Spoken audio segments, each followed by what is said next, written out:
Okay, the Superseal 1mm series connectors that we use on our body modules. They're a great waterproof connector, but we need to sometimes de-pin them or re-pin them, or make sure that their pins are inserted correctly. This one is fully populated, and the locking tabs here and here are pushed right across, and that means that the terminals are locked in and can't be pulled out. If you look into the face of the connector, you can actually see each of the terminals, and they sit quite close to the face, and they're very obvious in their silver circular position. If we want to remove the terminal, we have to release the lock, which is as simple as pressing this little sausage across, as I call it. It clips in and it goes in about 1mm, and these two squares pop out at the other side again by about 1mm. The official method of removal is to pull the terminal gently like that, and the terminal comes out.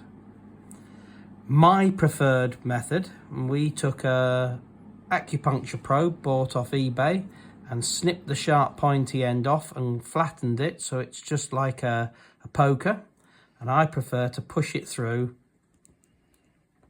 and push them out like that. For my money, that makes it the tool pushes in and pushes on this back bit here, and you're applying the force more directly. And if you're on a much smaller wire, so this is 0.35 and this is 1mm, and if you're on much smaller 0.2mm wires, you have to put quite a lot of force on the terminal to remove it. To refit it, it is very simple. You push it in and you'll feel it go all the way, and it'll click. You'll feel it, and sometimes you'll hear the click. And if you check at the face, you'll see that it's come right the way through and it's very close. If we put this other one back and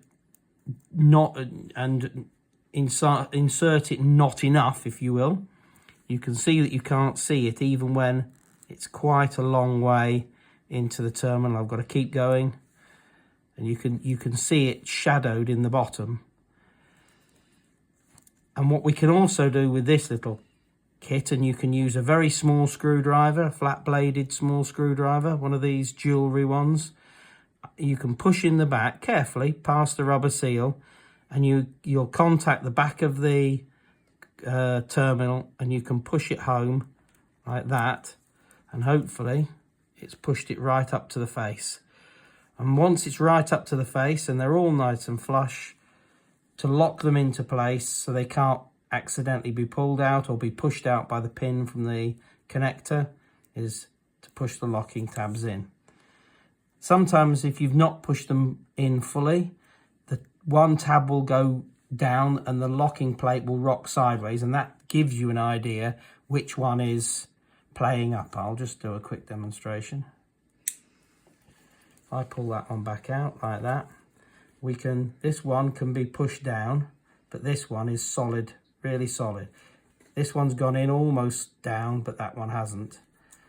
All I need to do is click that back up, push that right home, make sure it's really home, and then press them down, and that will